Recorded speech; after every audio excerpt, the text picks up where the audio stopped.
emotional stability, leadership, academic excellence, self-discipline, poise, and responsibility for one's actions. Ms. Brazy was elected to the Hempstead Board of Education in May 2011. Currently serving as the board treasurer, she chairs the audit committee. All right, all right, follow the money. She is currently employed by Nassau County, working diligently with minority, women, and disadvantaged business owners in the Office of Minority Affairs. She has been a recipient of many progressive awards and citations for her commitment to service, to youth empowerment, to community, and to building. I'm really humbled and honored. It is a blessing to be acknowledged for something that you love to do, something that God called you to do. You know, some of the stuff, I take back the love part. I don't always love it, but God called me to do it, and so somebody got to do it.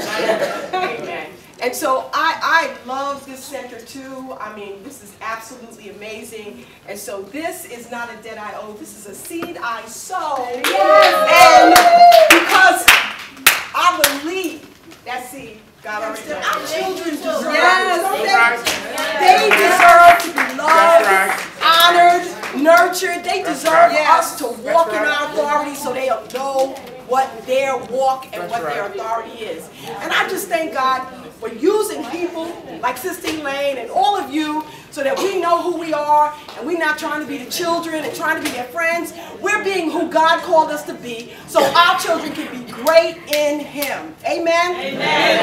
Amen. So I thank God. I'm supposed to be cooperative economics, but that needed to be said. So thank you so much for this honor. Thank you. She received her master's in applied philosophy from Bowling Green State University in 1982. And now, without further ado, another phenomenal woman.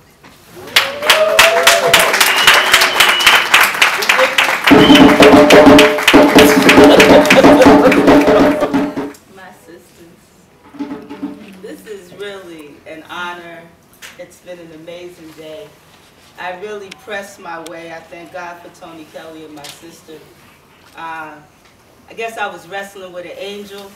Wouldn't let him go till he blessed me. And so I have the crook in the thigh where it touched me.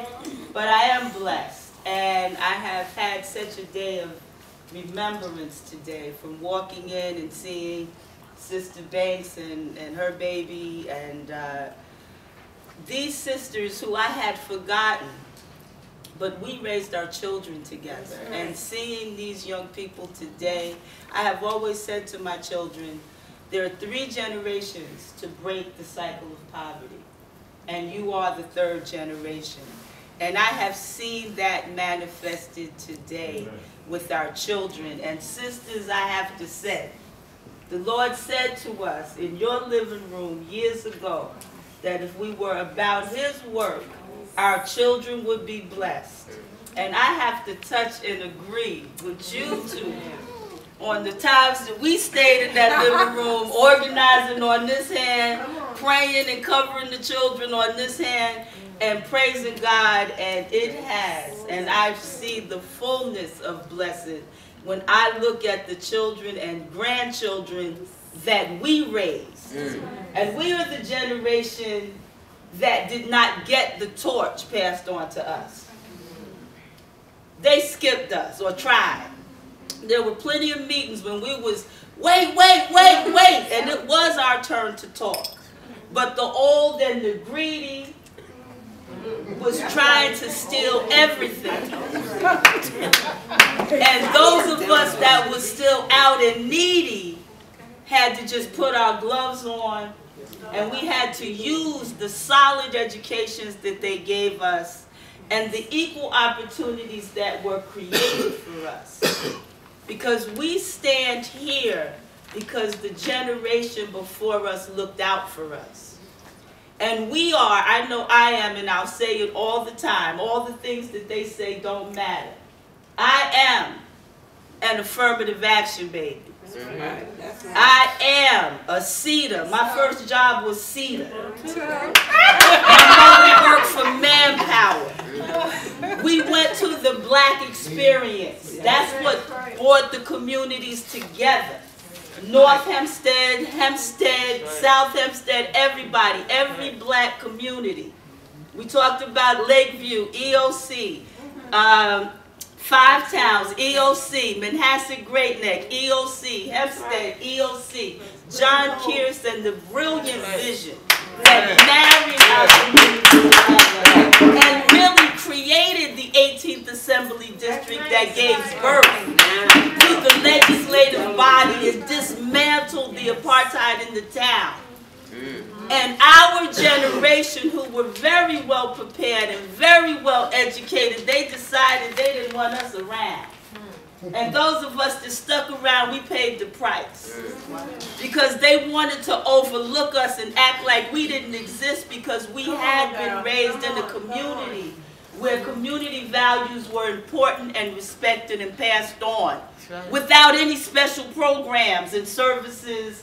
And you learned how to read and write in school, and they did not disrespect your family life at home, and we didn't have no black kids in our school books, and guess what? Dick and Jane Spot, and we learned to read just fine. And something happened. And those of us that remembered, we found each other, and that's what you see here. It's the runaways. I told that I said it wasn't much we could improve and perfect on Malcolm, but I came up with one. We like to talk about the house Negroes and the field Negroes. Y'all heard that story. The house slaves and the field slaves. And the militants wanted to be the field slaves, and the Uncle Toms, you know, Oreos, we had names for them. Those was the house slaves, and that became the story. But it, like everything else, Western was a false dichotomy. It wasn't an either or. There was actually a third, and that was the runaway. And they came out of the house and the field. And you couldn't tell by the way they dressed or the way they looked or the way they talked what side they was on. And sometimes you thought they was the biggest Uncle Tom in the room. And they were the freedom fighters. So I'm encouraging all of you who are here today to embrace that runaway spirit, to recognize that we are the spook who sat by the door, that it was never popular to tell the truth. They didn't like King or Malcolm when they was alive. That's why they killed them. And that if we are going to have a future, it depends on us learning our own lessons, telling our own stories, and not being afraid to tell the truth. But you got to know the truth to tell the truth. Yes. And I didn't really want to say any of that today because this is the new me. The one thing I at 55 that I did not know when I met these beautiful women that are celebrating our people today, including my sister, is just how young 28 was. When we really thought we was grown and was demanding our place at the table, and Mr. Kirsten then was telling us to shut up and go sit down and learn something. But we thought we were grown, and we thought we were ready, and we thought we were prepared.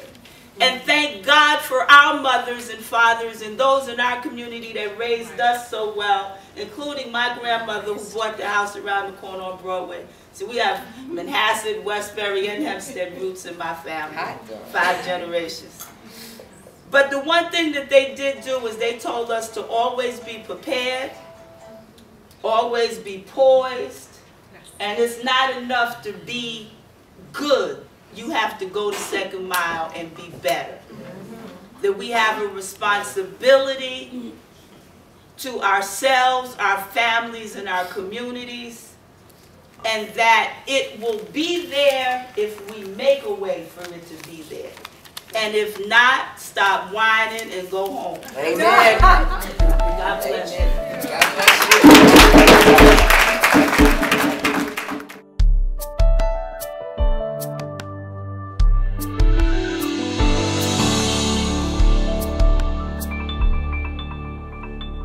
I feel the fire of worship inside of me. With outstretched arms I yield to your majesty. I feel the fire burning inside of me. Lord, you reign for all eternity.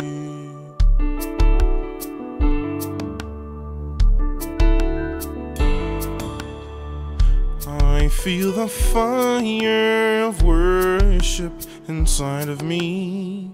With outstretched arms I yield to your majesty. I feel the fire burning inside of me. Lord, you reign